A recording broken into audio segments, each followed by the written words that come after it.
pagbiyahe sari-sari nga dalanon ng aton kinaagian.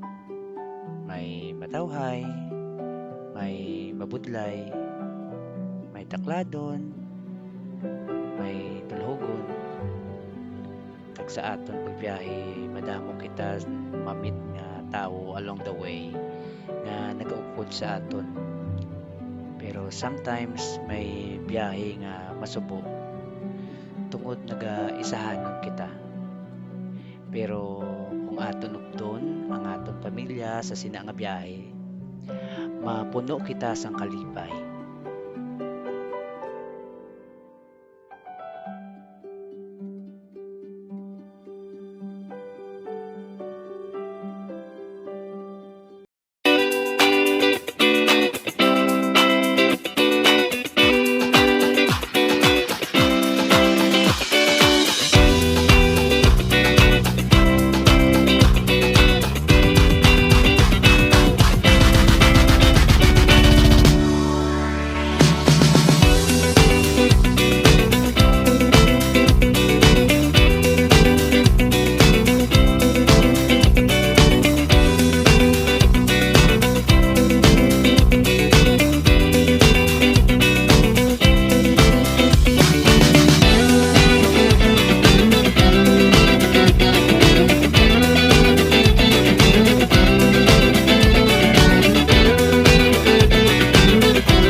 So guys, Nigra.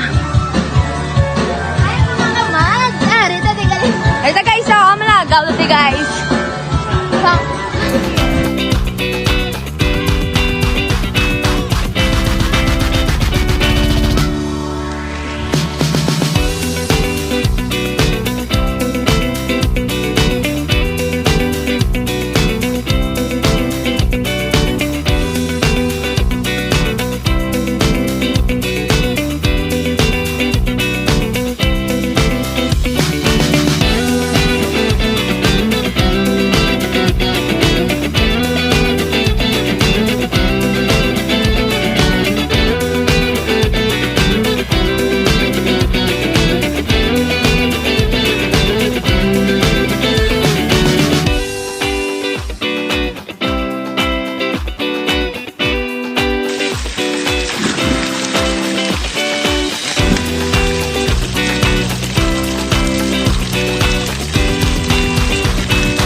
sa kung ano lang ang mayara. Ang importante, nagaintindihan ay kag nagakampanay kag sa grasya sang Dios.